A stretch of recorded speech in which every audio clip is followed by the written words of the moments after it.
Good morning and welcome to Unfiltered Vision News, bringing you the news unfiltered Monday through Friday, 7 to 9 a.m. Eastern. My name is Dr. Ashaki Noni Nichols, and I will be your host.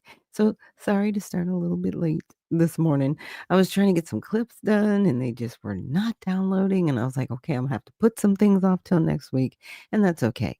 But there is a lot of news to cover. There's a lot that's been going on, so we're definitely going to get into all sides today. I know I keep promising that, and I get caught up in everything else I'm trying to share with you guys because that's important information as well. But what I'm trying to be consistent at is definitely sharing youth, right? They're doing great things. And I came across this video maybe about a week or two ago, probably when I was on vacation. And it's this little boy. He's 3 years old. And, you know, most 3 year olds, well, I should say some, aren't reading yet. Right. But this young man, he's reading. He just looks very respectful. And I just really, truly wanted to share this with you guys this morning. Good morning. Could you spell your name, please? Terrance. Great job. When's your birthday? August 16, 2021. Good job. How old are you? 3. Great job, Terrence. You ready to do some sight words? Yeah. Okay. What word is that? I do sight words at home. Good job. That makes you very smart, right? You're right. Good job. What word is that? Make. Fall. Mm-hmm. Down. Come. Can. Blue. And. Purple. Red. C. Good job. The. Mm-hmm. The number 2. Good job, Terrence. Funny. Mm-hmm. Me. Great job. Drink. Mm-hmm. And 3. Look. Good job. Little. Mm-hmm. Jump. Great job. 2. Mm-hmm. Run. What's that? Run. Mm-hmm. Find. Great job. Here. 7. You're doing good, Terrence. 1. Mm-hmm. 9. Great job. I. Mm-hmm. Go. It's. Mm-hmm. Is. Great job. In. Good job. A. Mm-hmm. Play. Away. Mm-hmm. Big. Good job. Not. Great job. You. What's that one? You. Mm-hmm. Up. Great job. We. Well. Great job. What's this last one, Terrence? Yellow. Could you use yellow in a sentence? My favorite color is yellow. Great job, Terrence. Could you use where in a sentence? Where are you going? Great job. Could you use we in a sentence? We are going to the store. Great job, Terrence. Could you use up in a sentence? We're going up the stairs. We're going up the stairs. Good job. Could you use you in a sentence? You are going to the store. Great job. Could you use not in a sentence? You're not playing with toys. Great job, Terrence. Could you use big in a sentence? You're so big, Daddy. Good job, Terrence. Could you use away in a sentence? My mommy take everything away. My mommy take everything away. Good job, big boy. Good job, Terrence. Wow. So, a lot of times, we I know some parents are, discouraged out there about what their kids are learning or not learning. And it is encouraging to see that this young man at the age of 3, he's learning his sight words. Not only is he using his sight words, but he's learning how to comprehend the words and use them in sentences that are practical, right? And that are in context. So that is amazing to see. But I just wanted to show you guys that to just inspire us, I should say, just to give that inspiration that, hey, all is not lost. There is still hope for our youth and our babies out there. So that covers our kids corner for today. So if we got any kids out there, hey, make sure that you are learning, how to comprehend your sight words. And your sight words might be larger than those words that this young man Terrence had, and also learning how to use those same words in context. So now we are going to get into some information I came across yesterday. So as you know, I do watch Alex Jones on InfoWars. I actually got to be on InfoWars a couple weeks ago. That was cool. And talk to Alex Jones. So here is something that he's come across that he's shared with everyone. And this information had actually come out years ago, but nobody's really delved into it maybe the way he has. And I also want to say hello to Dr. C, who's reposted the stream. Thank you so much for doing that this morning. And she says, greetings, founder. Happy Friday. Happy Friday to you too. Yes, it is Friday. And it is also our prayer with Friday. So we are going to be praying today, praying for cover and blessing and, gratitude going into the weekend. So let's get into our next video. And you see the smoking gun documents of Alexander Soros' organization that he commands running actual Antifa attacks and the funding. Friends of Democracy. Action Bulletin BW 10418-15 Command Attack Plan with all the officers' signatures and everything else. Fighting crime is more than just getting the bad guy off the streets. It's breaking down the organization brick by brick. Just like we did with cartels, we're going to take the same approach, President Trump, with Antifa. Destroy the entire organization from top to bottom. We're going to take them apart. Thanks to your bold leadership and the designation of Antifa as a terrorist organization, which is exactly what they are, Americans will no longer tolerate their unhinged violence. We got the documents almost a decade ago from inside the Soros operation. It's Friends of Democracy runs, funds, and commands, takes the other NGO money, and runs the attacks around the country and gives the orders. And Alexander Soros is one of the main funders, have been in charge of it. So there it is. We reposted the article on Infowars.com a few months ago as a flashback. Democrats still plan for civil unrest and martial law in Baltimore. But what it really is about the main Antifa control arm discovered. Trump's asking, who takes all the money from the NGOs and funnels it to them? And they say, well, sir, we're going to file a report on that. Here it is. Same thing in Europe. Same organizations, same groups. This is key to the Justice Department's investigation and the declaration by the president that they're an international terror group. Okay? It tells it all. This is absolute racketeering, organized crime, terrorism, domestic, international, and it's how it's directed and how it operates. It's not headless. It's not autonomous. It is totally controlled. And back when I would cover it, Lou Dobbs would cover it, we get sued and attacked and taken off the air because they were successful at keeping this information away from Congress and everybody else. So there is the smoking gun. Yes. So I will post the full video link in the repost of this stream. So that is pretty amazing, right? And a lot of people go, well, how are you able to make that connection and what's going on? Look, Alex does his research. Just saying. Now, what I wanted to show you is the website for Friends of Democracy here. So they are a real organization. He's not making any of that up, right? And they citizen-funded elections. That's what they're here for, right?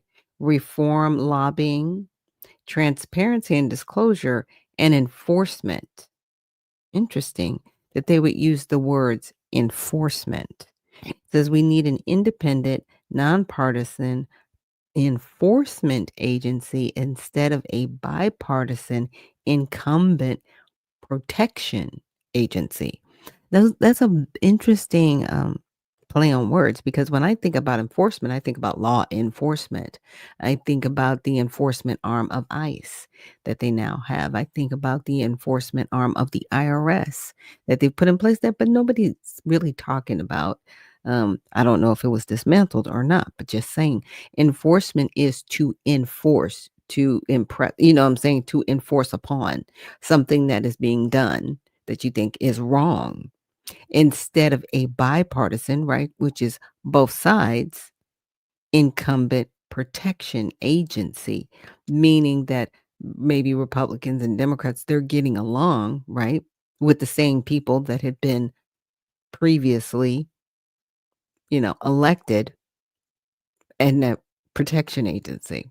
I find that really interesting, just their play on words. And so I wanted to find out if they were associated with No Kings, right? Because we had all of these different events that No Kings put on.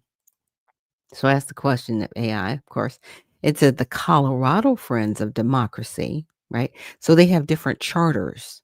And because they have different charters, they try to say, well, maybe we can disassociate ourselves with them. But the Colorado Friends of Democracy is associated with the No Kings movement.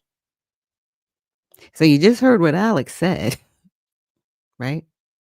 About how they're going to go about causing these disruptions and these quote unquote protests. And it says, as evidenced by their hosting of a No Kings safety and security training event focused on nonviolent protest practices. The training emphasizes creating safety plans and de-escalation strategies for No Kings actions, indicating organizational involvement and alignment with the movement's goals of peaceful civic engagement. While the specific nature and extent of the broader Friends of Democracy Network relationship to No Kings is not detailed in the available information, this direct collaboration suggests a supportive or participatory role in the No Kings mobilizations.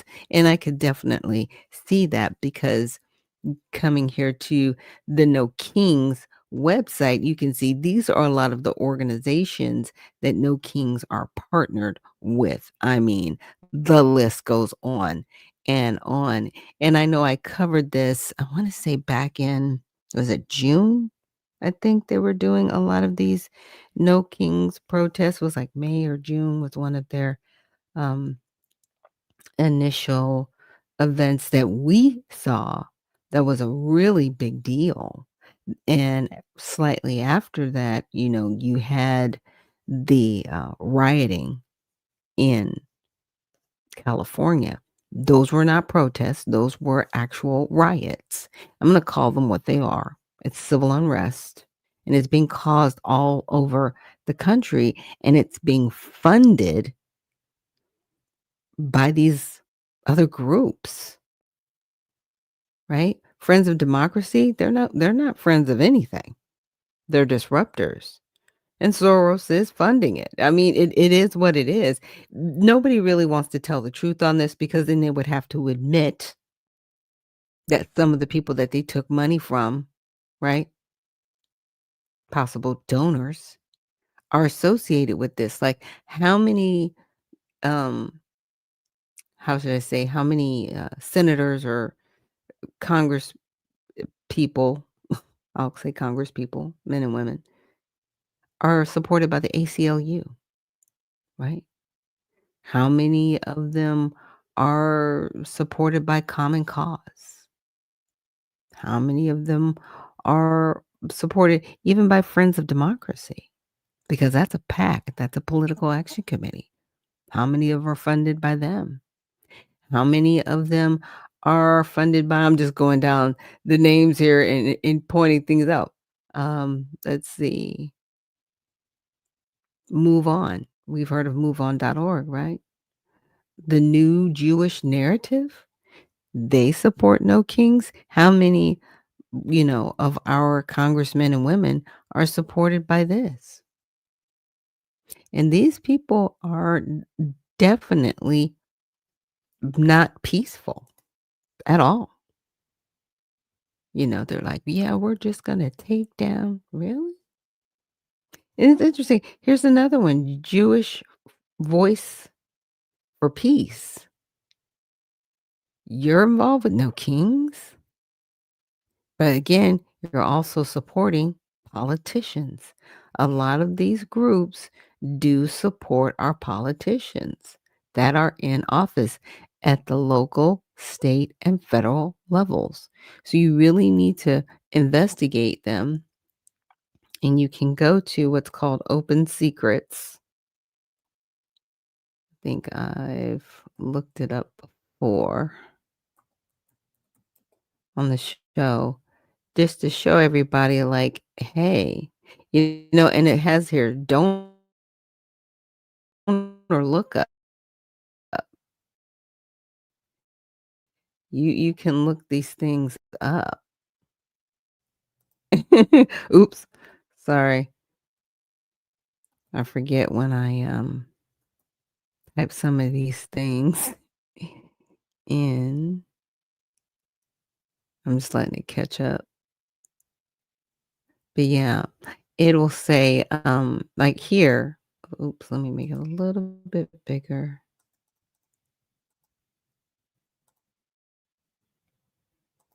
I usually try to have these pages preset, so it's not going slow.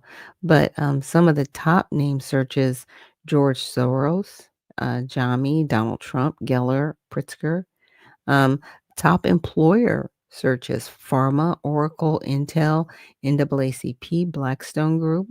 Top recipient searches: Donald Trump, Marjorie Taylor Greene, Chris Holden, Trump, just the last name, and Obama. So they have different search tools here on Open Secrets. And I just wanted to look up Friends of Democracy just to see if anything comes up. If it doesn't, we'll keep it moving. Okay.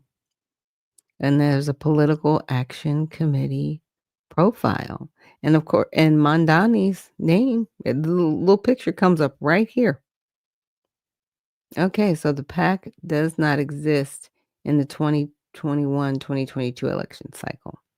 I don't know why they chose his picture here, but that's what it's showing. Friends of Democracy, Political Action donors, right? Okay. Individual donors gave 90 large 200 plus contributions to this Political Action Committee in 2011 and 2012. So I didn't go to anything current, but it's just to show this pattern. So Jonathan Soros, Alex Soros. Now we know Alex Soros, and at the time he was a graduate student. He is the son of Mr. Soros. So I can't say that they're not involved in this. I mean, it's kind of out there. We can see it. The site I was looking for, I think it's called GovTrack.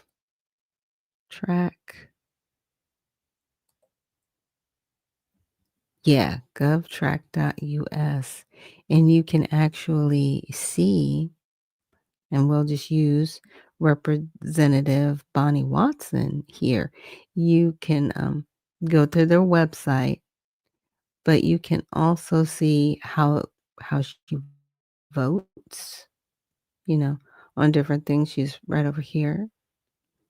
It also shows the committees that she's on, enacted legislation. Sorry, but I was trying to find. I think this is what I can track people. What their profile looks like on Open Secrets. Come on. Bonnie Watson Coleman. So this is Open Secrets. Oh, good morning, Cool Water. And he's saying, good morning, website name again. Which one? I've been going to a lot of different websites. So are you talking about Friends of Democracy? So we've covered Friends of Democracy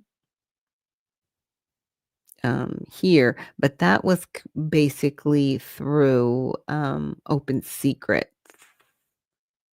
So let me go back. I've been jumping around a little bit this morning, but here's No Kings. Okay. Yeah, open secret. Okay, yes. Friends of Democracy. If you were to just type it in, it's Friends of Democracy, all one word. Friends of Democracy PAC, PAC.org. And then, of course, we showed the partners of No Kings, and I just wanted to take a brief look at, and like I said, we're just looking at Representative Coleman because that was one of the last searches I did.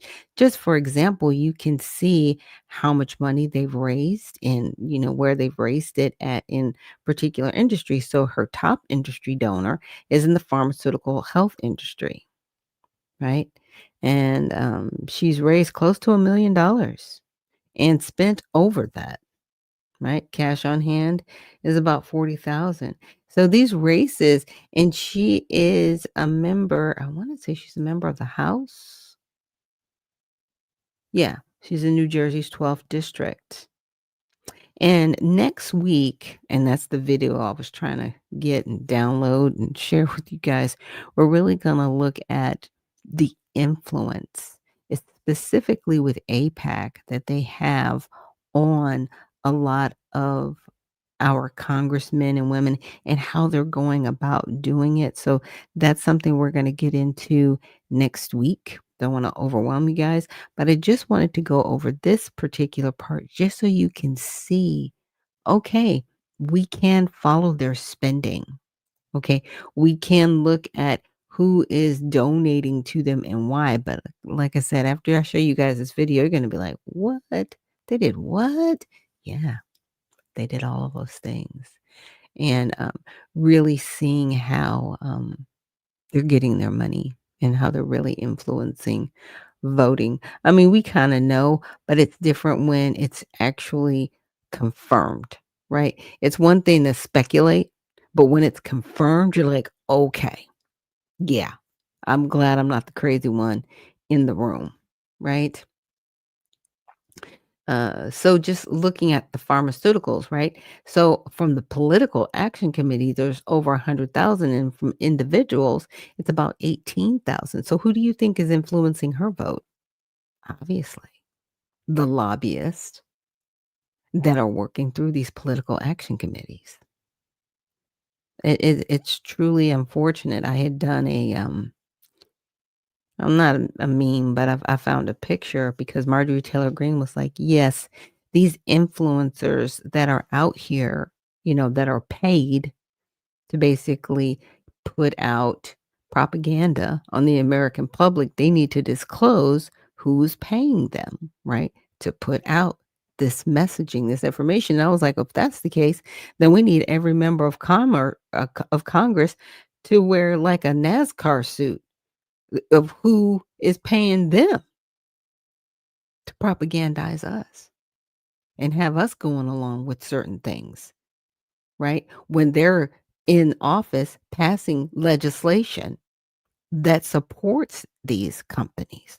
Like this is really bad stuff that's happening. I mean, it's one thing, I guess, when you have that image like, yeah, they're being bought and paid for, but when you see it, it's almost like that gut punch, like, ugh, yeah, they're really doing this, you guys. So I'll definitely make sure, just to add some of these links in the repost so you can see just how these people are moving. I don't know if it'll let me change the election. Like, let's see what happened in 2024 with Friends of Democracy donors. It may not have that information. Let's see, go to 2022. No individuals gave large. Okay, so they're saying nobody gave any money there. Nothing large. 2018. Wow, okay. Look, people was catching on to the game. But in 2016, it looks like that's when they had, um, again, Soros. I was like, yeah, even though it's $5,000, it is what it is. It is what it is. So they don't get to tell us That's not going on. That didn't happen. Yes, it did. Yes, it did.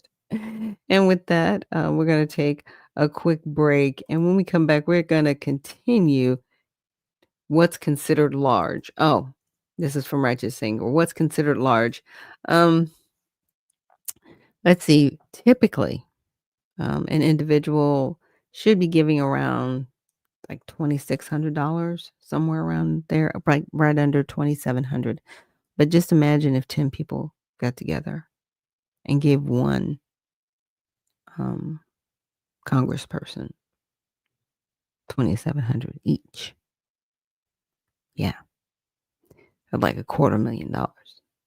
But it wouldn't look like $250,000 because they would be spread out amongst 10 people. That's the game. That's really the game. Yeah.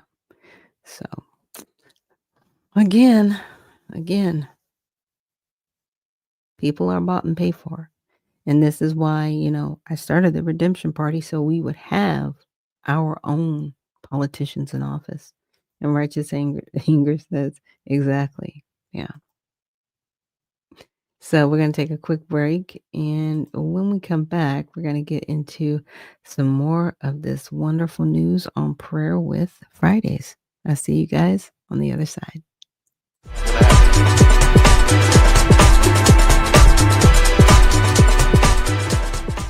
All Sides has created a patented, fair, transparent process to rate the media bias of hundreds of news outlets and writers. We assess each media source and rate them as far left, lean left, center, lean right, or far right, allowing you to quickly identify different perspectives.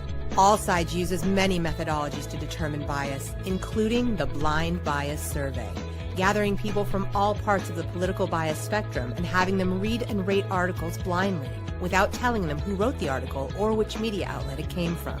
Then we take the average bias rating of several articles from a given media outlet for our final bias rating. Another powerful method we use is the editorial review. Focus groups of people with multiple political viewpoints who review the works of a media outlet and come to a consensus on its bias. We also look at credible third-party data, including academic research by top universities. Finally, what you say matters. We gather community feedback on our site every day, including hundreds of thousands of votes on our bias ratings. Our final bias ratings aren't determined by these votes, so they can't be gamed or falsified by any group. But we do analyze those votes for input and look for warning signs that our current bias ratings might be off. All Sides is constantly evolving our media bias engine. The more you participate, the better our ratings will be, and the better our news coverage will be. Go to allsides.com to get involved.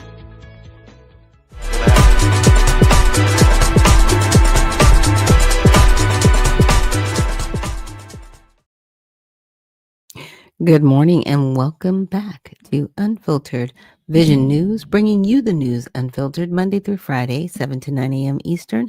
My name is Dr. Ashaki Noni Nichols, and I will be your host. And so the next part of the news that I wanted to get into, and I had someone on yesterday, his name is Robert, and he goes by Rob the Whip on X, and he is a former military. And we were talking a little bit, and he mentioned Operation Paperclip. He goes, "That might be something you want to share with your audience." And I said, "Oh, you're talking about that one that involved Nikola Tesla?" And he was like, "Yeah." I said, "Okay." So I'm going to get into that a little bit, go down that rabbit hole, and it's going to make sense when I share the next piece of information with you. But let me share my screen because, of course, I went and did some research with ChatGPT. And so I said, can you break down Operation Paperclip along with Nikola Tesla and how it's affecting our healthcare system today? So Operation Paperclip, right, sometimes called Project Paperclip, is a more common in popular references, was a U.S. intelligence military-sponsored program that recruited German and Austrian scientists, technicians into the United States after World War II, especially in the recent years. So I know a lot of people are like, why are there so many Germans here in America? Well, this is part of it. after World War II, a lot of those scientists, even though it's where we get the Nuremberg Code from, right? In Nuremberg, they were doing these heinous experiments on human beings, right?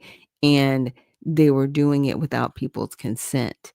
And this is where we get the whole Nuremberg trials that happened, and how in the United States we have informed consent, even though they've extremely violated it. But we have to, call people to account. But in any event, those were some of the scientists that were, I don't want to call them the leftovers, but they worked directly with the military, and the U.S. decided to bring them over here. Yeah, after World War II, they did that. So its origin is tied to Project Overcast, which was an earlier plan to interview and potentially relocate German scientists. The paperclip term later reportedly from attaching paper clips to dossiers of scientists whose records were sanitized. So if anybody knows how, some people will be like, I don't want to be rude when I say it, but they white people that. People will say that. I'm just saying it.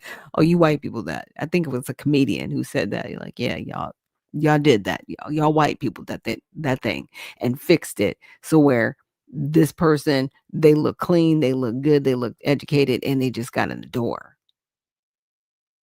Yeah, that's what happened. So even if maybe they were a part of things that happened with the Holocaust, it was sanitized, meaning it was removed, taken away. You can also look at it as trying to think what that word is, when someone goes before the court and they basically, clean their record, right? That's what happened with these individuals when they were brought over here. So we really didn't know who we were getting. We know we were getting scientists, but do we know that we were getting psychopaths or sociopaths that were scientists? Like, we don't know because you sanitized the records. So we don't know who was over here, really. Yeah, that's crazy, but that's what our military did. And Sassy Lady, good morning. Thank you so much for reposting the stream. So the mission to harness German scientific and technological expertise in rocketry, aerodynamics, chemical, biological, field weapons development, etc., for American military aerospace and technological advantage, especially in the emerging Cold War context. So approximately 1,500 scientists and their families were relocated under this program or allied ones. Some of the notable figures were Verban von Braun, who's a rocket engineer, Kurt Bloom in biological warfare research, and Walter Scheiber and others in fields of medicine, physiology, aeromedicine, and biology. Yeah. So they brought these individuals over here. And obviously, if they were brought over here in the 50s, these people are in their 70s. So they definitely have children and grandchildren and possibly great grandchildren, right? By now. So ethical, moral concerns. Many of the recruited scientists had direct or indirect ties to Nazi Party, SS, or war crimes, e.g. in weapons and or biological chemical research. Some had participated in or been complicit with human experimentation or exploitation during the war. Like what else? Sharing with you guys. In many cases, American authorities suppressed sanitized details of those past to facilitate their entry and employment. So they basically glossed it over and said, that's stuff they did over there. They probably won't do that stuff here again. We just need them. Really? We didn't have scientists here that y'all could work with? But see, you needed people that were okay treating human beings like they weren't human beings. And they did that. That's why you sanitize their records, because if they didn't do that, there would be no need to sanitize those records, right? Just saying. Critics argue this compromised moral and legal accountability, essentially giving refuge to individuals who should have faced war crime prosecutions. There was public and political pushback when the program's details became known in the 70s. But by that time, you're like, what, 10 years in? So people were upset, but what you gonna do?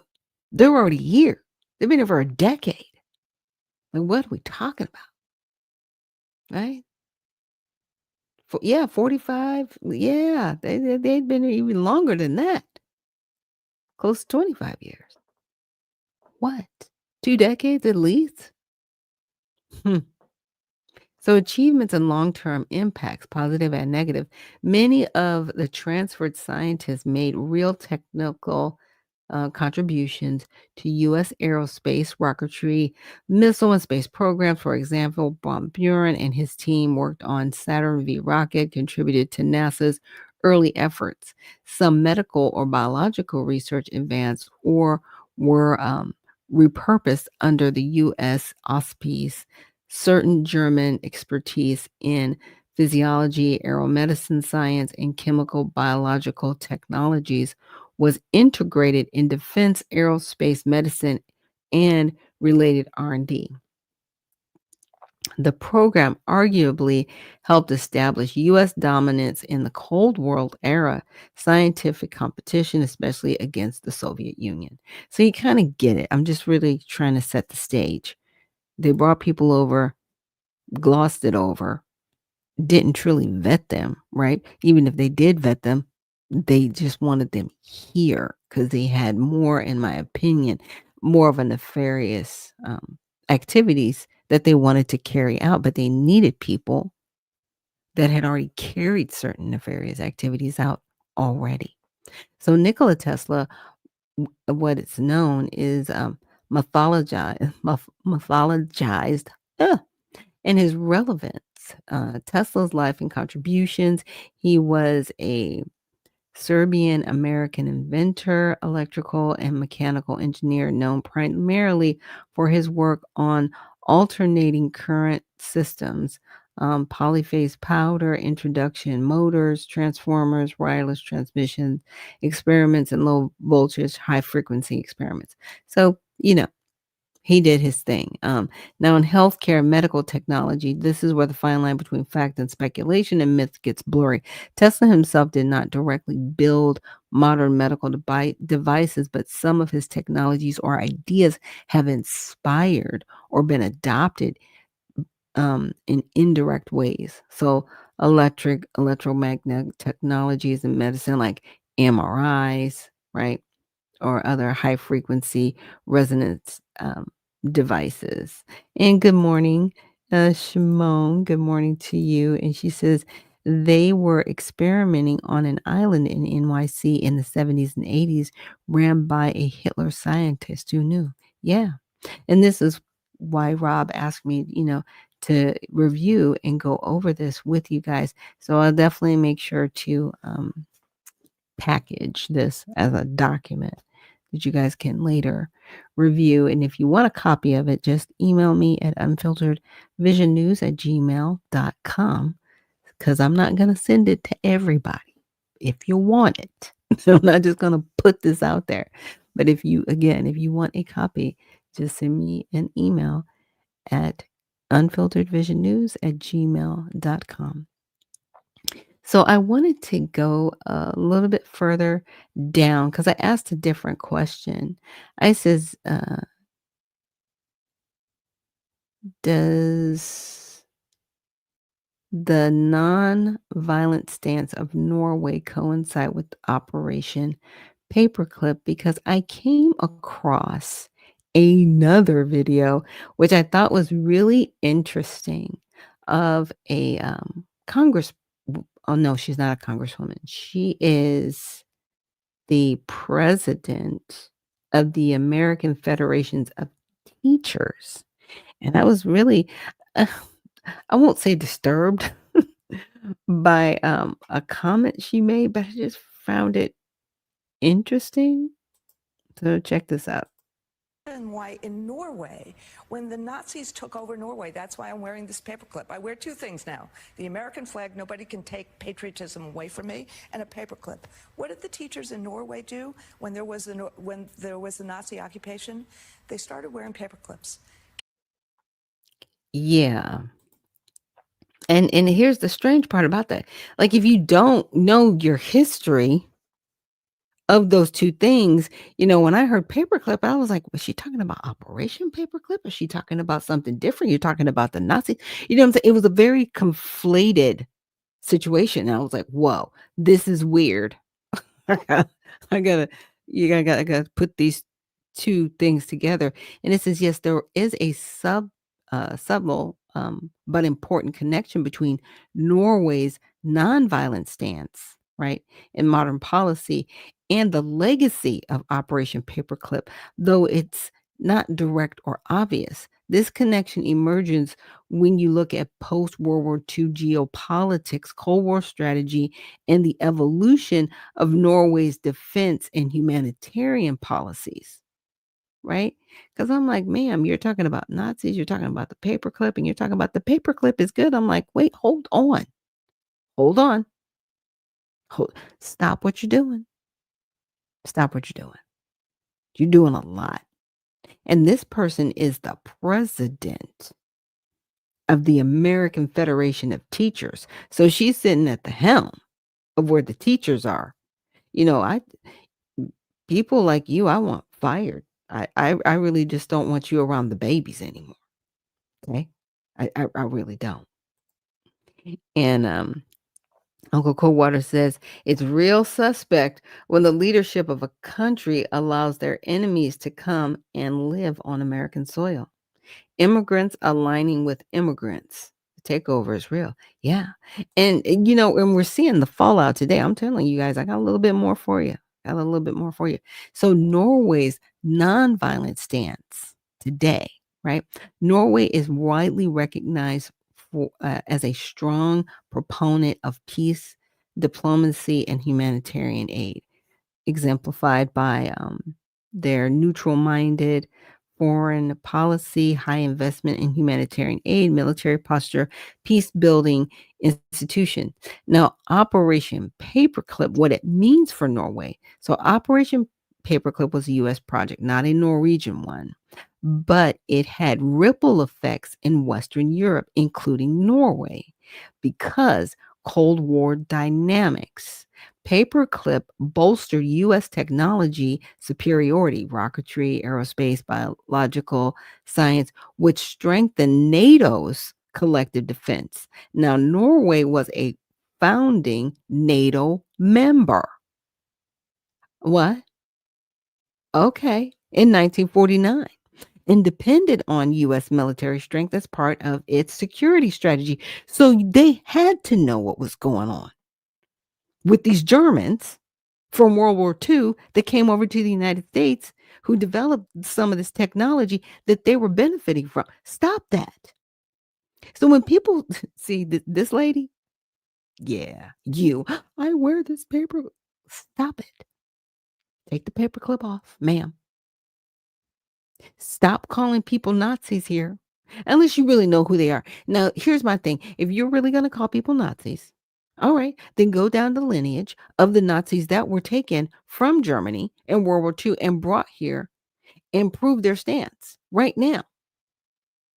Right now. Because, see, right now, calling somebody a Nazi or a racist is convenient for you. But I want you now to show the proof of what they're actually doing. Stop talking about it. Show me. Tell me. I want to be properly informed. Just saying. Surveillance and technology transfer. Many scientists brought in under paperclip developed advanced aerospace radar communications and intelligence gathering technologies. NATO allies, including Norway, benefited indirectly via shared defense systems. Okay, so they weren't innocent in a lot of this. Shaping defense priorities. Paperclip helped cement a post-war world order in which the U.S. and NATO prioritized contaminant of the Soviet Union and over direct aggression. Norway, sharing a border with the USSR, aligned strongly with this defensive posture. So while Norway never participated in Operation Paperclip, its modern military policy and nonviolent stance were shaped in part by the Cold War order that Paperclip reinforced. Yeah, definitely Trojan horse in a lot of this stuff. And she says Cold War, lukewarm, lukewarm war, hot war, or did I miss something? Exactly. It was a lot. It was a lot of interdependency that they created, right? Because now they could be like, well, you're a part of it. It's too late. Where you gonna go? Where you gonna run? We've now gotten you used to something that you need. So how cold was that war really? They told us it was cold. It was never cold because they were all friends in the background. So the deeper link, nonviolence and militarized science. Operation Paperclip represents the militarization of science. The U.S. absorbed research talent from Nazi Germany to gain a strategic edge. Norway's post-World War II stance can be seen as a reaction to that kind of militarized power building. Norway's policy leans towards minimizing militarized escalation, invests heavily in peace diplomacy, embraces ethical oversight. But what does that ethical oversight really look like? Because see, your ethics and morals are completely different. You can ethically kill somebody and justify it. Well, where are your morals? Those are the questions. Just saying. And Tesla's connection here, he was an inventor of electromagnetic wireless technology, is often associated in conspiracy circles with ideas of energy transmission that could theoretically reduce dependence on militarized infrastructure. Norway has pursued clean energy and peaceful tech innovation. So the bottom line, Norway's nonviolent stance does not directly coincide with Operation Paperclip. They come from very different origins, but they intersect in Cold War history. And that's what I was trying to show when that, the president of the American Teachers Association is like, when you say things like that and you're really not educating people, there's questions. Like I said, when I heard it, I was like, no, I have questions on that, man. You need to explain yourself thoroughly. So there's the timeline here. And there's some things that I wanted to get to. I said, can you outline the impact of NATO on the United States, right? It says, yes, let's break down carefully. The North Atlantic Treaty Organization has been one of the most consequential alliances in modern history, and its impact on the United States is multidimensional, encompassing military, political, economic, technological, and geopolitical factors. Whether NATO has been a benefit or harm depends on perspective and criteria. And Cajun Lady says, we've been lied to since the beginning. Our history, our past, so many lies. Yeah, there's been tons of lies. That's why I'm kind of grateful that we do have ChatGPT where I can ask certain questions because it can aggregate quickly the information I need, and I just need to ask the right questions. It's almost like a Rubik's Cube, right? It's like, I just want to see if it's red on this side. I know the rest of the cube is crazy, right? I know it's not all put together right, but can you just give me all the red pieces on this side? So the background on NATO, funded in 1949 as a collective defense alliance between U.S., Canada, and several Western European nations, the purpose, counter the Soviet Union and communist expansion during the Cold War. So Article 5 of the NATO Treaty, an attack against one member is attack against all, created a binding military guarantee. So we've got Nazis that came over to the U.S., okay? We've got Norway trying to say, hey, we're neutral in this whole thing, but yeah, it'd be cool if we could benefit from some of these things you're doing. And then they created NATO. Yeah. Okay. Just saying. So, strategic benefits, collective defense, forward presence in Europe, force multiplication. Allies contribute troops, intelligence, and logistics, reducing U.S. sole burden in military operations. So it's like, okay, we'll make sure that the United States is the world police, but we'll all bind together. But you're still gonna, pay for this, right? You're still gonna pick up that tab, right? So political and geopolitical benefits, right? Economic benefits, shared defense costs. NATO allies contribute funding and troops, reducing the proportion of defense spending the U.S. must bear. Why were we on that side of the bearing? Right? I'm telling you, it's just a mess. Just a mess. And Jim Michelle says, wow, that's how NATO was formed. Yeah. Yeah. It came out all that garbage happening. You're sanitizing Nazis. Look, you sanitized their documents so that they could come over here. So we really didn't know who we were bringing over here, or at least the general public didn't know.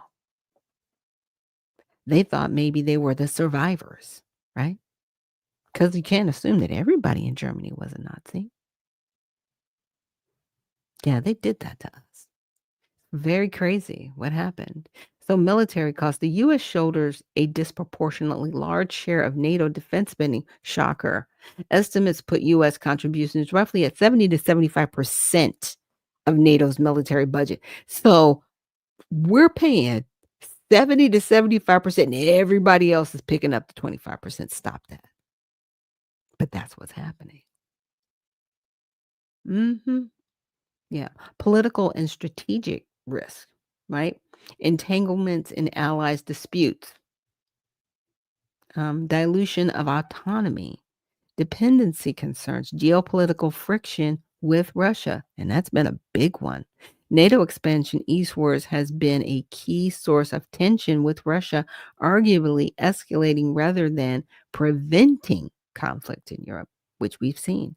Economic and strategic opportunity costs. So, was NATO a benefit or a harm? Because that's what I was really trying to get to. So, the argument NATO as a benefit, right? Providing unmatched collective security in Europe for over 70 years, preventing a major war, strengthened, U.S. global leadership and military reach, enabled burden sharing and stronger alliances, fostered stability that supported economic growth and trade. Now, here's some arguments as to harm. High financial and military burden, which we've seen. We're paying 70 to 75%. Drawn into protracted conflicts with questionable strategic gain. Wow. And some of these conflicts actually just, hopefully got resolved, but we can use like the conflicts in Israel, Gaza, you know what I'm saying? Like pulling us into stuff like that. I'm just using that as an example. Contributed to geopolitical tension with Russia and China. Limited U.S. flexibility to act unilaterally in foreign policy because it's like, okay, we're all here together. Group. Well, you can't attack them over there, U.S., but they're messing with our people. We need to. No, you can't do that way. Okay. Yeah. It's a trip. NATO is really a trip. So for the United States, NATO has been mostly a strategic benefit, especially during the Cold War. It solidified U.S. leadership, deterred large-scale war, and built strong transatlantic partnerships. But today, NATO faces challenges.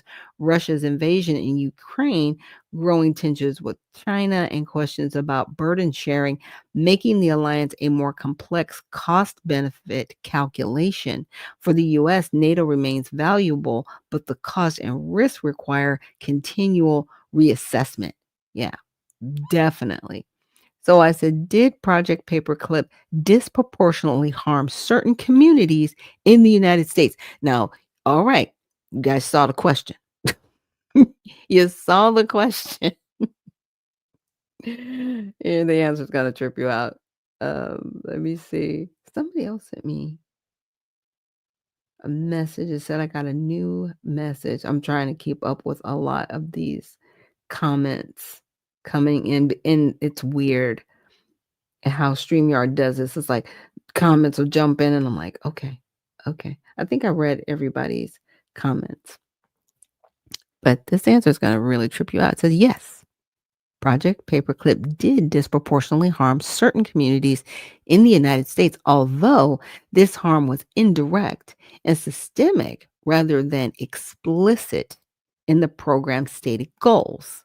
This harm stems from three overlapping effects: the militarization of science, which I pointed that out earlier when we came across it, the ethical compromises in research, right?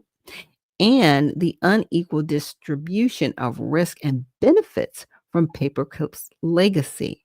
So, how the project Paperclip worked. So, Operation Paperclip, right, is recalling it, started 45 to 59 to recruit over 1,500 German scientists, right? Much of this knowledge and infrastructure fed directly into Cold War defense programs. So, disproportionate harms by community. Why are we always at the top of this list? Help me, somebody in the comments section. My goodness. Always, always. We are at the top of the list. What is going on? So Shay Michelle says, well, Trump signed an executive order to remove the U.S. from the United Nations next. Right. So, yeah, that's the United Nations. NATO's something completely different. Yeah. They seem similar, but they're different. That treaty agreement kind of sucked us in more financially than it did in a position of protection. It's really weird. Where the United Nations, they act more as a diplomatic arm, if you would say. Those are where your dignitaries go to really look at, okay, how are we keeping peace, right? So we can look at the United Nations like, quote unquote, the peace arm, and then the North American Treaty Agreement more so like the military financial arm. It's weird, but the United Nations doesn't have funding. They only have the funding that they kind of like, I don't want to call it group economics, but it's like, okay, here's your membership dues. It's more so like that, but they don't have the funding to really move fluidly as an organization to really fund anything else. That's not their function. I mean, they're trying to get there, but that's not their function. So, yeah.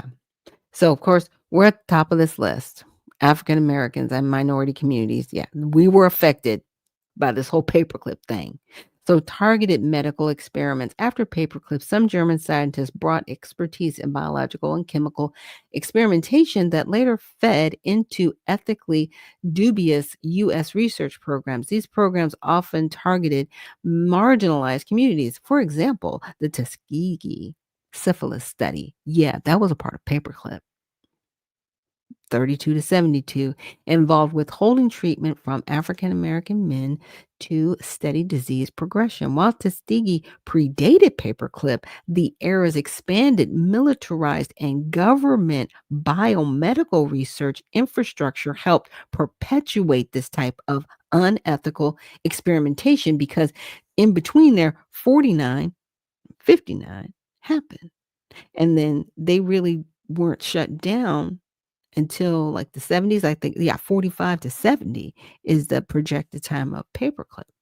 So they came in like maybe 10 years into this experiment. So they might have been brought into the rest of it.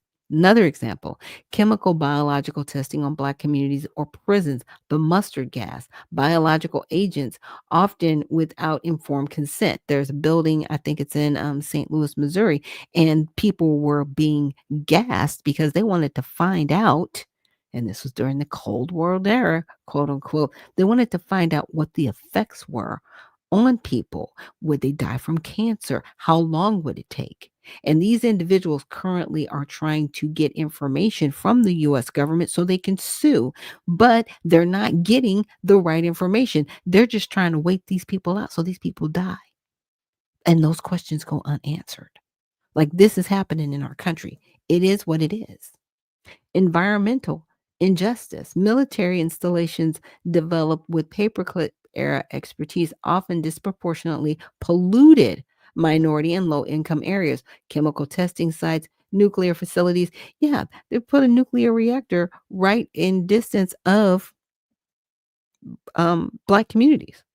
So you get the fallout of a dangerous nuclear activity, not the safe nuclear that's actually used for energy. Indigenous communities, low income communities, veterans, and military personnel. So systemic reasons why harm was disproportionate. Secrecy and lack of oversight. Paperclip programs were classified and oversight was minimal. So communities most impacted were often excluded from public discourse. Who has the least amount of representation in our United States Congress? Now, people will say, well, you guys have the Congressional Black Caucus, and they don't care about Black people. Because if they did, a lot of this stuff wouldn't be happening. It happened. Just saying. They don't care. And there are other communities that they don't care about as well. But we are usually at the top of that list. Broader societal consequences. Yeah. So, I'm just saying, paperclip still made its way back around. So I said, could it have been seen as a Trojan horse? And it says, yes, there's a strong case to be made that Operation Paperclip functioned like a Trojan horse in several senses. And the way it did, modern health inequities linked to paperclips. So modern medical experimentation and research ethics. So legacy of mistrust. Communities subjected to unethical experimentation under paperclip era programs or inspired by them have lasting distrust in government and health institution. African American communities or Black American Negro communities, mistrust of health research is still evident today. Vaccine hesitancy linked to historical abuses like Tuskegee. Yeah, we're like, no, we don't want the shots. We don't want anything injected in our bodies, but I'm going to get to that in a minute. Environmental inequities, and it goes on. And so, when I said, I was like, was paperclip a Trojan horse? A Trojan horse is an entity introduced under seemingly benign pretenses, but containing hidden intentions or consequences that undermine the host. Yes. Yeah. Paperclip was just that. Overt claim. They recruited German scientists to strengthen U.S. science and defense during the Cold War. The hidden consequences, systemic import of scientists with ties to Nazi humanist experimentation, war crimes, and ethical violations, establishment of covert research programs in chemical biological warfare, integration of militarized science culture into American institutions, often shielded from public oversight, precedent for secrecy, and bypassing democratic ethics under the guise of national security. Yeah, they did all that with paperclip. But then they want to turn around and say, trust us. Trust in none of y'all. You're just trash at this point. But I digress. So we're going to get into some more things here. And the next video that I'm going to play for you guys, we're going to get into, it's going to talk about nanodetection. I'm not going to play the whole video. We're just going to get into part of it. But again, on InfoWars, Alex Jones had somebody come who is a scientist, and I will try to pull the entire video so you guys can watch it independently. But this scientist, he has found out that the shots, right, passed along nanotech, but also the PCR test did as well. They put nanotech in the gel. So remember how they were saying, well, if you don't get the test, you have to get swabbed to be tested. And a lot of the tests were either false positives or didn't do anything. And do you remember how they would collect the test And they wouldn't keep them. They wouldn't document them, and they would just throw them in the trash. They were like, "Oh, it's negative," and they would just throw it in the trash. I'm like, "Okay, you're just throwing these things away." Even I had questions back then, like, "You're just tossing these things. Like, what's even the purpose of the point?" It was to pass the nanotechnology through the PCR test. So, let's just check out this first video.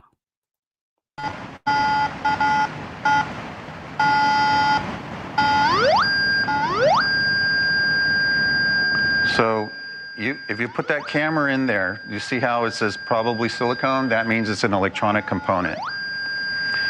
And it's not unusual to find that in the posterior ear area. So wait, I got a higher reading than him? No, his was higher than yours. Okay, yeah, that's good. yeah, but you did get a positive reading there. So you are getting at the base of the neck is what we typically see. Scapula area.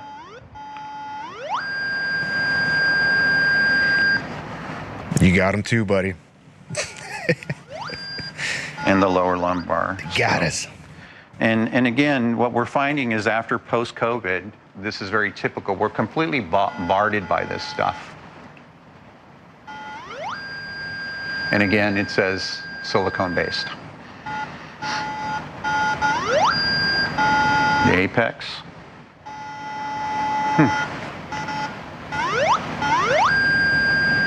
And the abdomen. And again, silicone-based. So, what does that say? Comparable or less? Well, you know what, if we were to do a thorough exam, which takes a little bit longer, we would want to do the RF scan with the JM20 Pro first. Then we would come back with the frequency reader to obtain the numerical frequencies that we're detecting. And that would complete the whole process. Do you have to take them out in order to get that numerical number? No. No? No, we can detect it remotely. And I noticed on you have the profile of different people. Did my profile pick up like a soldier's or somebody else's? Very typical of a civilian. Yeah. Yeah, yeah. You gonna bring that next time you come? So why do you find over and over, he showed it earlier, why do you find soldiers have this particular pattern? We don't know? Don't know. All we can say is that we can typically see what that pattern's based on the study. I don't have to know anything about the person. I can look at the profile and say, well, this is probably a soldier, or this is probably someone who was. And what are you finding with the State Department and CIA folks you scanned? Very typical of what we would find on a soldier. So. Well, this sounds alien to me.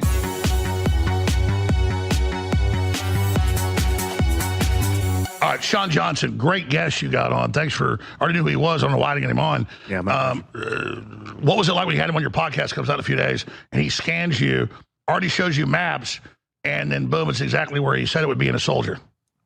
Yeah, I'd like to say I was shocked, but I really wasn't. You know, I believe Jesse and everything he's saying. We had a conversation about this on the car ride today. I like to stay open-minded. I can't pretend like I know more than anybody else, and I'm just not going to keep my head in the sand. So I like to bring on guests that have a lot of very interesting things to say, and then give them the platform, give them the floor so they can do like a long form conversation. And then that allows me to become like a satellite conduit to platforms like yours. So if I find somebody that's very interesting, then I can bring them on. So when Jesse came on and he's like, hey, I bet you got some RF signals on you, I was like, probably. I remember when I was in the teams, they had us swallow this capsule that had some sort of electronic monitor in it. And basically what that was used for, or at least what we were told it was used for, is to monitor our core temperature, because we were exposed to such cold temperatures that they would, basically take us out of the water every so often, have us get in a long line and measure the temperature in our stomachs to make sure that we weren't about to. And this is 20 years ago, and you're passing the teams.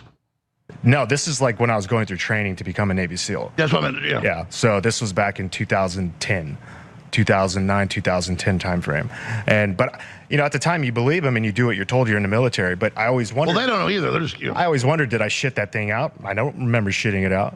Like, is that thing still in me? Was that the only thing it was used for?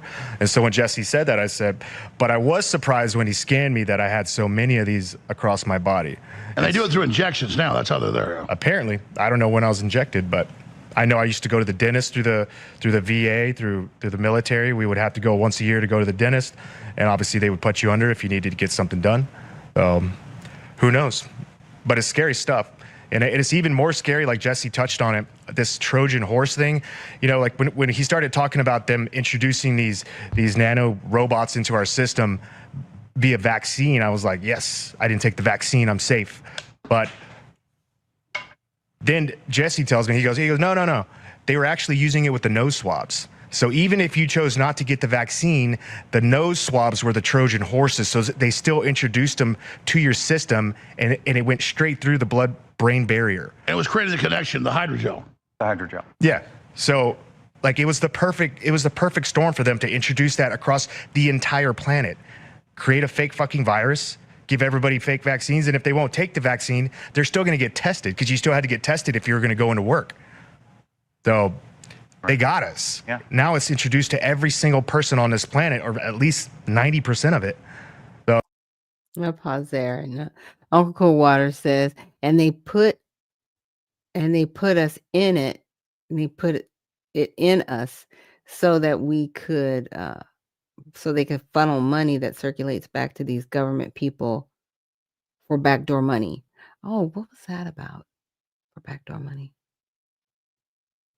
And they put us in it so that they could funnel money that circulates back to these government people for backdoor money. More than likely. More than likely. oh, yeah, it's very concerning. All right, so you're going to show in your podcast. When is that? How do people find the Sean B. Johnson? Yeah, so it's called the Sean Johnson Podcast. You can find me on YouTube, the Sean Johnson Podcast. I'm also on X. I'll post videos and reels on Instagram. When's this interview dropping with Jesse? This one will be the Monday after next. All right, so get out your scanner, explain what it is.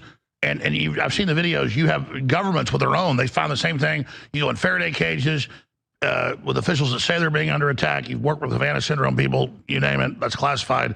But it's being proven. So tell us what's happening here. So typically what we generally do is use the RF detector, and we'll find those locations where we're detecting an RF emission.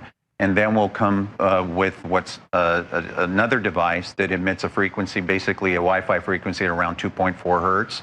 But it's designed to detect semiconductor material. So any electronic component and very, very small size. What it'll do, it'll send out a harmonic to identify whether there's something there. And it can be on or off. If it identifies it, it'll turn it on. With that harmonic, a secondary harmonic will read it. And then we'll see whether or not it's electronic in nature, or a third harmonic, which means it's corrosive or a type of metal. And my headset will interrupt it, so I'm going to turn my audio off. It'll still pick it up. Yeah, I can pick it up. So let's show people right now. Yeah, so transmit that power. So overhead shot if we can.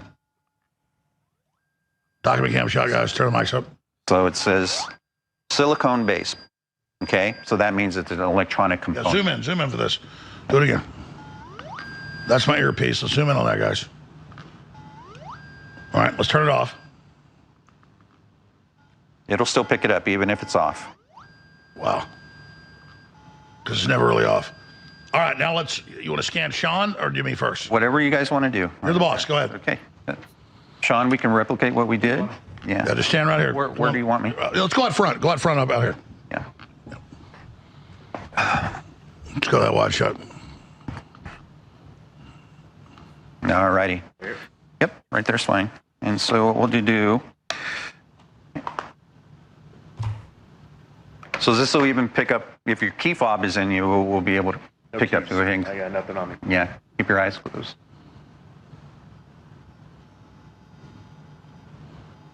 Picking up on his temples like you did. So that is the second harmonic, which means there's some type of semiconductor detection there. And this. And you said it's soldiers all the time. Most people, nothing happens. Yeah.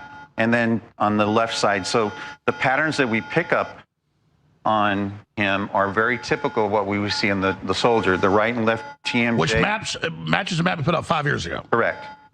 The right and left apex, the abdominal area. Yeah, and again, it's only second harmonic, so it's nothing metallic or anything like a nail that he got when he was a child. And this is how we were able to locate the exact areas to check the hips.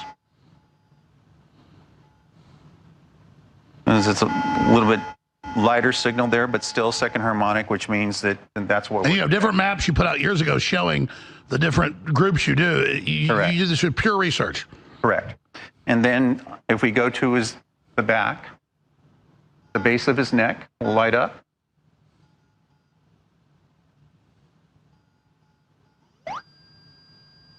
The back of the head, and usually the scapula area. That's the brainstem. Correct.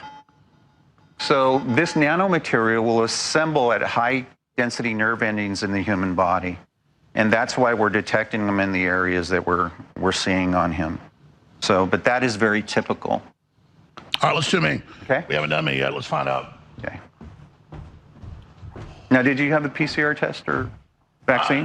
No, I refused them. Joe Rogan tried to give me one, but I refused. Oh, really? Not against Joe. That's the only time I said okay, no. yeah. So, but we're constantly being bombarded with this nanotech stuff.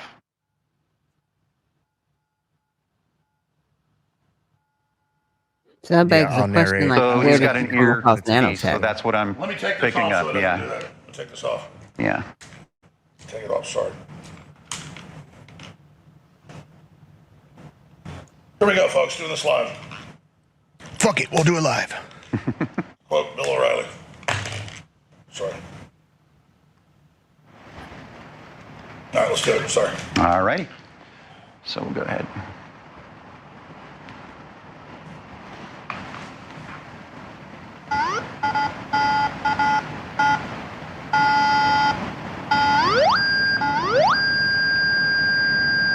So if you put that camera in there, you see how it says probably silicone? That means it's an electronic component. And it's not unusual to find that in the posterior ear area. So wait, I got a higher reading than him? No, his was higher than yours. Okay, Yeah, that's good. yeah, but you did get a positive reading there.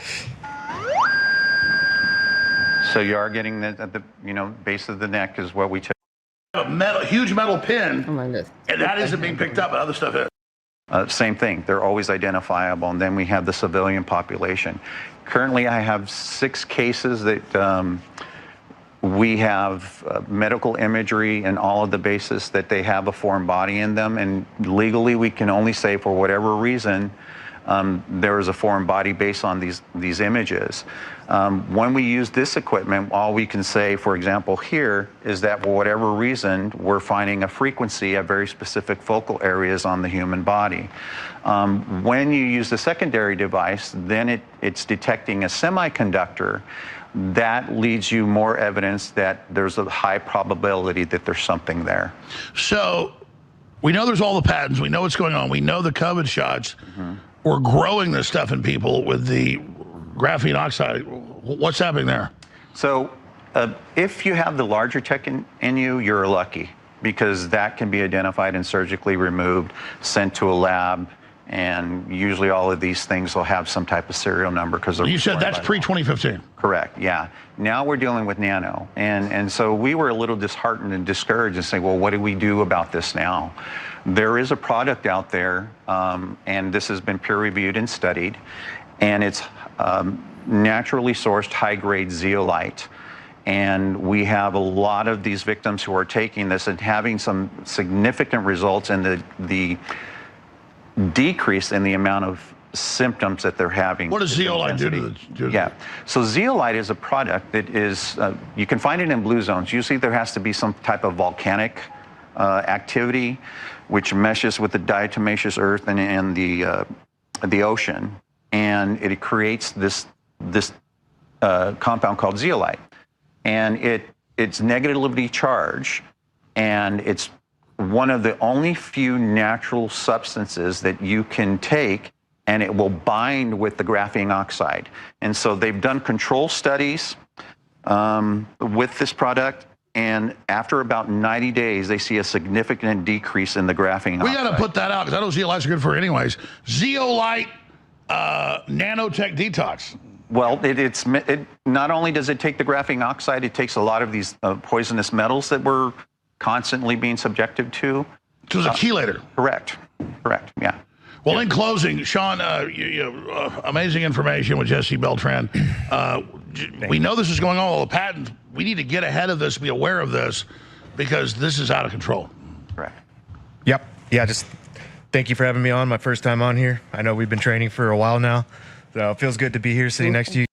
So I'll definitely make sure to post so you guys can view the rest of the video. Righteous Anger says, informative, right?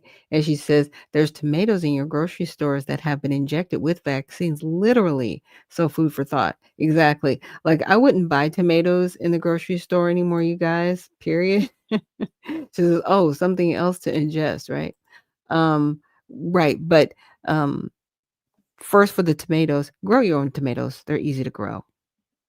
Just don't use Miracle Grow because that actually has a cancer-causing agent in the soil. So there are other fertilizers that you can use that work really well for tomatoes.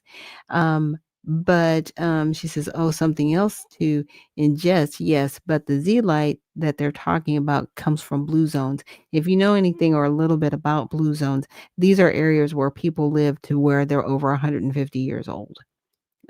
They have not so much a restrictive diet, but their diet is very balanced and well maintained.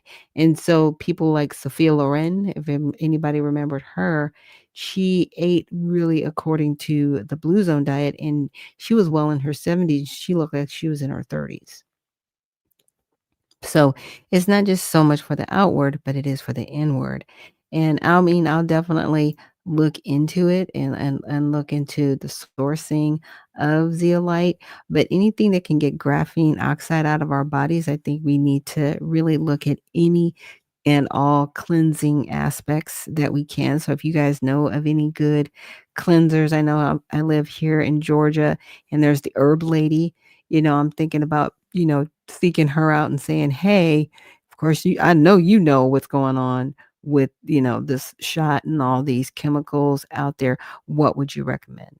Right? Maybe I can try to get her on the show just to talk to us about a lot of this stuff that's out there. But when I saw that, it was, definitely concerning. And the next video I want to show you, it's called Nano Sapiens. So this kind of ties into what Alex Jones just showed us, on air, just really looking at like, yeah, this nanotechnology is in your body. Now, Alex didn't get the shot, nor did he do the PCR test. So how does he have nanotechnology in his body? That's the bigger question. And it says, we are being told that it comes from blue zones. I'm just saying, yeah, right. We're being told that, but we gotta still research. That's why I want to ask the herb lady. again, I'm gonna go to the herb lady because I'm not an expert in all the herbs. I research things to the best of my ability. But again, this goes back to the paperclip conversation, right? And it being a Trojan horse. Just saying. We really were lied to. People were definitely lied to back in the 40s. And somebody made a good analogy. It was like, up until now in the past, like maybe, 30, 40 years ago, because we didn't have the technology we have with our phones to do citizenship journalism or to really show the technology and share it the way we are, we were definitely lied to a lot by our government and things were hidden. But now that it's hit that 50-year mark, right? Anything that they did really in 1970, 71, 72, 73, it's all coming out now because of that 50-year window where they have to release a lot of those documents. Always makes me wonder about Building 7 during 9/11. What else did they destroy in that building? Just questions. So let's get to this clip about nano sapiens.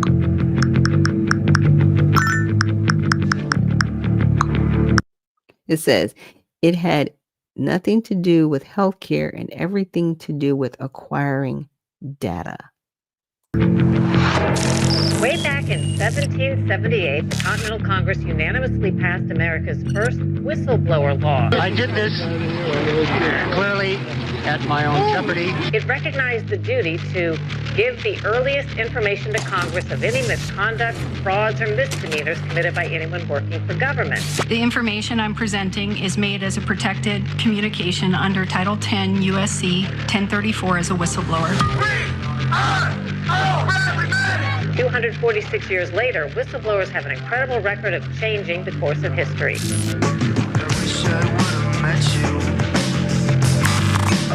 In late October of 2019, I was approached by leadership. There were 5 clients and there was a vendor in the room. The vendor was BioNTech. Society and global society. COVID is critical because this is what convinces people to accept, to legitimize. Upload complete. Total biometric surveillance. It's always the data. It's the crack cocaine of Silicon Valley. We are already living inside the architecture of totalitarianism. We need not just to monitor people, we need to monitor what's happening under their skin.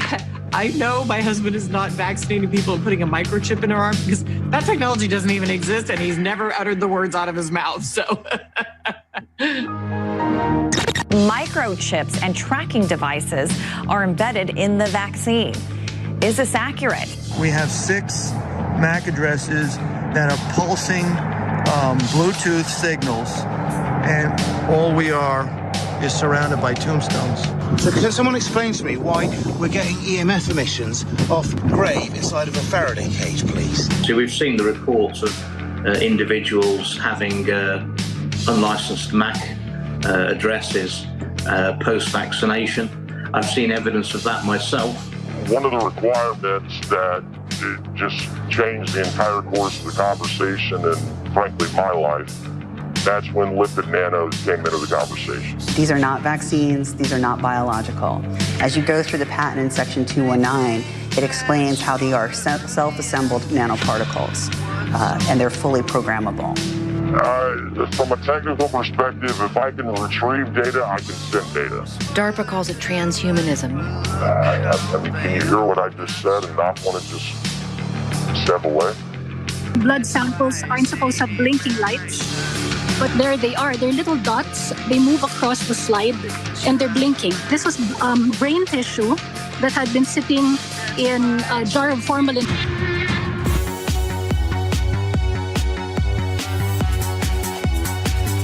A first look at Nanosapiens. The director and producer of Died Suddenly. This is powerful. The research is there. This is the globalist revolution. This is the reality. And I appreciate Jesse Beltran being here to break all this down with us. MindNexus Live, MindNexusLive.com. All right, so this is the revolution. This is the transhumanism. This is why the World Economic Forum says the future is not human. This is the revolution.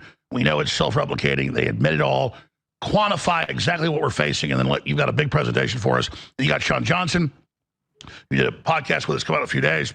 A buddy of mine, Davey Seal, you scanned him, found all this stuff. You know this for major governments. This is really happening.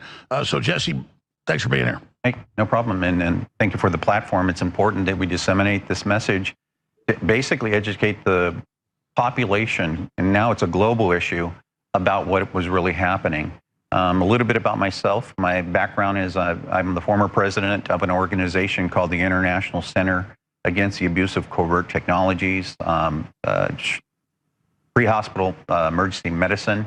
I was a firefighter paramedic out of the city of Sacramento, retired, and a former trainer for public and government agencies on bioterrorism.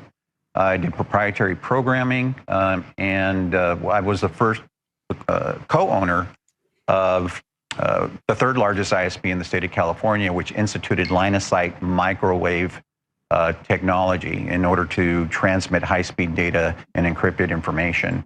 I've been an advocate for medical transparency, and I'm currently the president of an organization called Cosmic Clarity Connections, where MindNexus Live is our brand.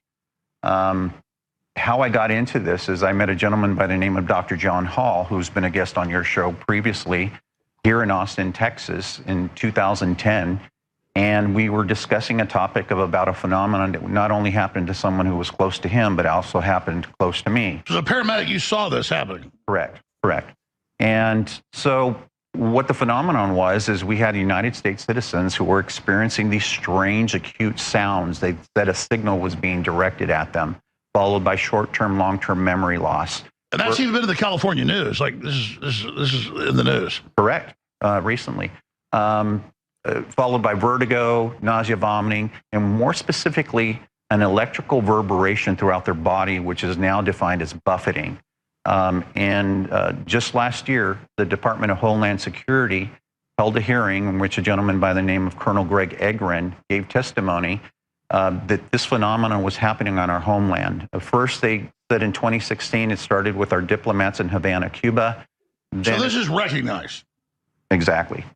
And then it started happening to the best of our best in the CIA, the best of our best in the FBI, and now it's happening to congressional members. And that's what's peculiar about this. The U.S. government is only acknowledging that this is happening to federal employees. But Dr. Hall and I have been covering this topic since 2010. And how it came about is Dr. Hall said that I asked, why isn't anything being done for these people? And he said, because they're being railroaded into the mental health industry and forced institutionalized or forced medicated. So I said, so how do we take these subjective complaints and turn them into objectivity, something that's measurable, something that we can touch and feel? And so he was doing on a minute scale what was called RF testing, and he was utilizing a device called a JM20 Pro, which I'll show your audience here in a little bit. And then he was finding positive results. So we were finding some anomaly of frequency around a human person at very specific anatomical points around the human body. So I said, well, I'm going to call a meeting in Sacramento, California, just to see how many people would show up. And I expected maybe a handful, but over 100 people showed up. And that's when I knew we had something. So we started doing surveys, and I started doing mass testing out in the field with utilizing the JM20 Pro and collecting the data. We held the meeting in Davis, California, and 300 people showed up to that first event. And what was interesting in the findings is that most prominently, if you were a Caucasian female in your 40s, recently single, widowed or divorced, highly educated, that you had a higher propensity of being affected with this phenomenon. Then it was Caucasian males, African-American females, African-American males, Asians, Hispanics, and it dwindled down from there. That stayed consistent across the United States into the Midwest until I got to Chicago, where the criteria of Caucasians and African-Americans kind of flipped. And that stayed consistent all the way to the East Coast, except for one anomaly. Up in Virginia, I was asked to come and see about 100 military subcontractors who were having these exact same complaints. And what it led into is that we were taking this data, and what I was doing spread globally, and I was invited by a government agency in Europe to come and test some of their diplomats. And they said, if you have any American citizens who you feel strongly are being affected by this, please bring them with you. And so what they allowed me to do is use a research facility in what is called an anechoic chamber, and we'll demonstrate what that looks like and why that was very important for us to do. Really, this microwave frequency issue is something that's been pre-planned by our U.S. government. And this... Hey, we're not front-loading it. We should be. There's all these patents. Gates is obsessed. This is all going on. The self-replicating, the new vaccines, growing these things, and people saying, you'll be blockchain, we'll control you. It's actually hiding in plain view. It's crazy. Correct. So what I'm going to show you is a report that we obtained through a FOIA request, and it's called the New World Vistas. And this was created by our United States Air Force and released in November of 1994. And they brought the greatest minds together, and the objective was to how do we keep the United States Air Force a superpower 50 years into the future. And they were talking about these very exotic type technologies. And on page 89, interestingly enough, is a chapter that's called Biological Processes and Control. And in this segment, it talks about utilizing radio frequencies in order to manipulate and control biological process on a human person. And in it, it specifically says the ability to imprint memory sets and erase memory sets, along with causing various physiological responses. So we're talking about maybe even utilizing these technologies against our foreign enemies.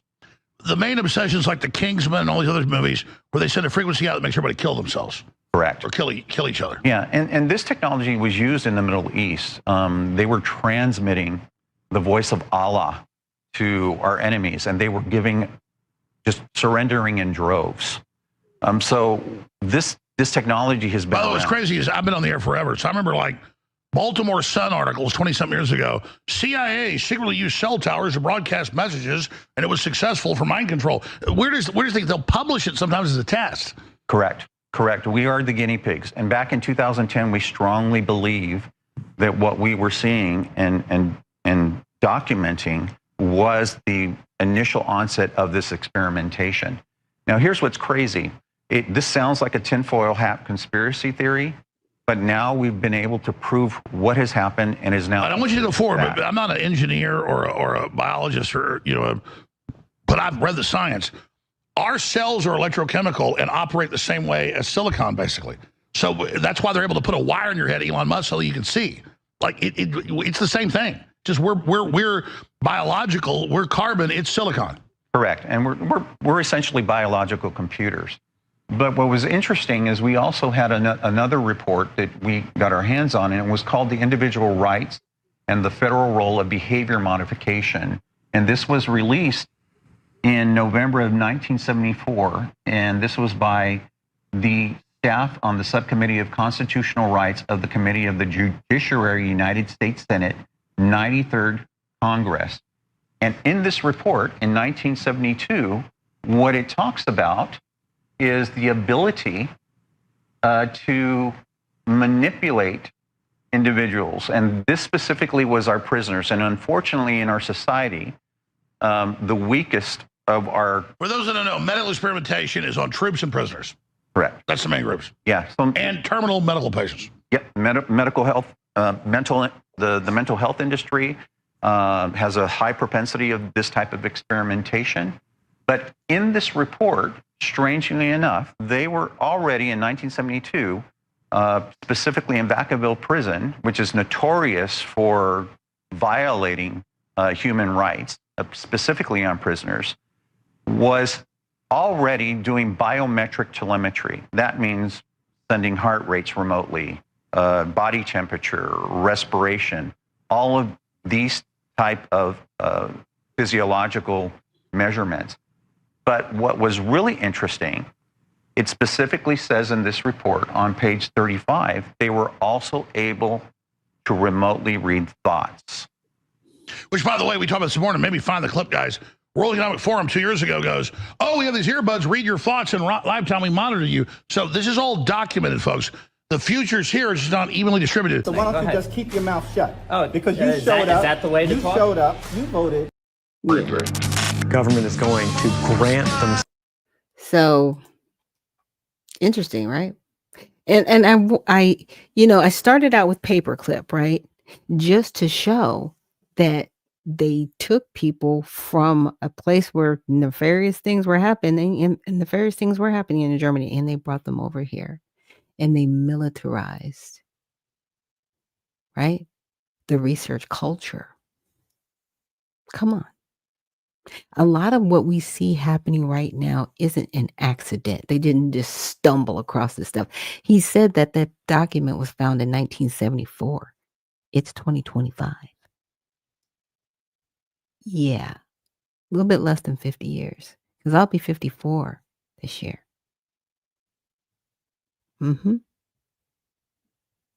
Yeah, right under 50 years, where we can demand that information.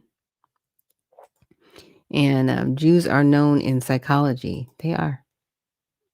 And like I said, I don't think a lot of this is by accident. And thanks for that, Harriet. And Harriet also says, Grand Rising, this has been ongoing because America um, invited the Jews and Nazis to the soil as scientists. Yes, that's exactly what I was sharing with you guys or with the audience, through Operation Paperclip. This happened. So it was definitely a Trojan horse being cloaked as, oh, well, we can help. We can give you all this technology and all this research that we've been doing. But it has become more nefarious over the years. Bill Gates, he does have, just does. He's got patents. And I will make sure to connect that patent in the repost where it talks about how they want to inject the nanotechnology to be able to control and follow you with different electronic devices so that you don't even have to use an electronic device to keep, your vital information like medical records or your ID. It'll just be embedded in you like a tattoo or a chip. Because they've already done the chips where they've injected them in people's hands right here, and it's about the size of a grain of rice. They were doing that in like the early 90s. And they did mandatorily force it on some people as a part of their jobs so they could just wave or scan their hand. Now they've gotten to fingerprints.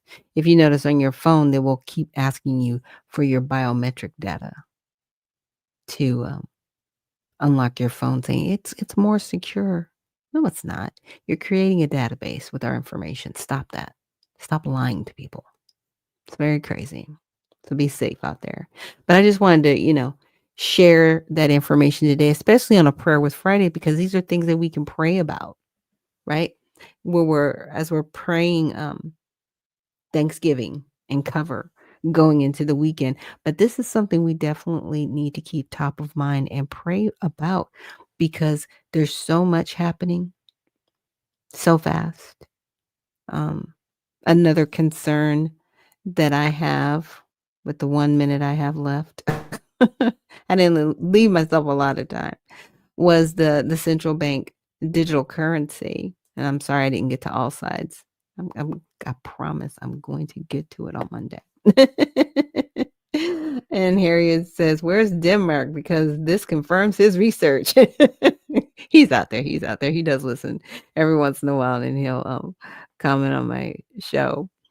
But just real quick, my main question was, do you think the CBDC will be implemented with the government shutdown? And, ChatGPT was like, nah, it couldn't. But I said, another question, could government use current events to collapse the dollar? Could they? It didn't really give me that answer, but it did say, would you like me to outline how a dollar reset could be introduced without technically calling it a collapse, right? So what a dollar reset means is a new version of the dollar, debt restructuring, new rules, a path to reset, crisis justification, multiple wars, which have been shut down, right? But shutdowns, we're in a government shutdown now, inflation, migration, market instability, controlled inflation, right? So pilot to integration of CBDC. The Federal Reserve could introduce a digital dollar as convenience or an upgrade, a way to prevent fraud and manage benefits faster, a secure payment system for all Americans. And the reason why I bring this up is because between the nanotechnology and the Genius Act, which is a backdoor to the CBDC, I mean, come on. They kind of got the perfect storm going on right now. And Spud McKenzie says, recently they revealed a technology that affects criminals where they can choose to serve their sentence or go through a simulation to serve their time. Yeah, I've heard about that. It's crazy, but that's what's happening. Do we really want that?